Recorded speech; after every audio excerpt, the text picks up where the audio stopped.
بل ځای ته به وړه. نو رسول وسلم بیا یوه لښته راواغسته شنه او هغه یې په منځ دوه ټوکړې کړه او هغه یې په دې دواړو قبرونو باندې نهلې کړې. بیا یې وی لعله یخفف عنهما ما لم ییبسه، د دې د وچېدو پورې به د دوی نه د عذاب لږ کم شي. بعض خلکو رسول وسلم دا کار کړی موږ هم ګلونه وړه شي نه وړو.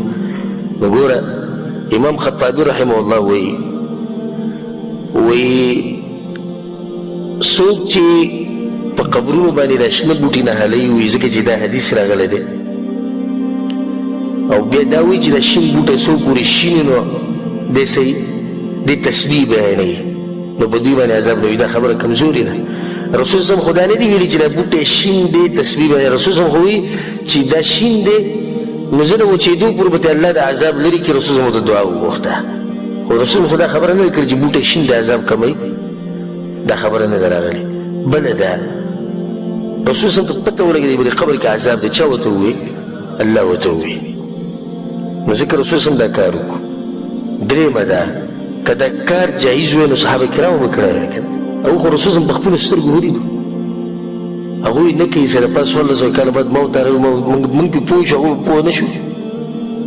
بله خبره ده په خپل مړي باندې بدګماني ولیکئ چې په ده باندې عذاب دی. پلار یې ښخ کو او چې څنګه یې ښخ کو بوټی یې پې نهل کو لکه یې لاړ شو جهنم ته. ښه ګمان ساته زما پلار جنتي دی انشاءالله الله به یې وبخي. د الله نه ښه امیدونه ساته. نو ته پې دا ولله بوټي نهلی خلکو ته وایي چې دا جهنمي دی په عذاب کې دی چې زه دا بوټي څو پورې وچېږي د نه به عذاب لږ کم شي. بیا دا خبره هم کمزوري دی چې شین بوټی دی نو دی تسبیح وایي. داسې خو الله وایي وان من شیء الا یسبح بحمده. هر شی د الله تسبیح وایي. دا خاورو کې چې کوم پروت دی دا خاورې هم د الله تسبیح وایي. دا ځمکه هم د الله تسبیح دا ونې هم وایي دا ګټې دا اوبه دا هر څه د الله تسبیح وایي. نو بیا خو پکار چې بلکل بې عذاب نه وي. نو دا عمل دا غیر مشروع عمل دی. په قبرونو باندې بوټي ایښودل، په قبرونو باندې شنې لښتې نهلول، په قبرونو باندې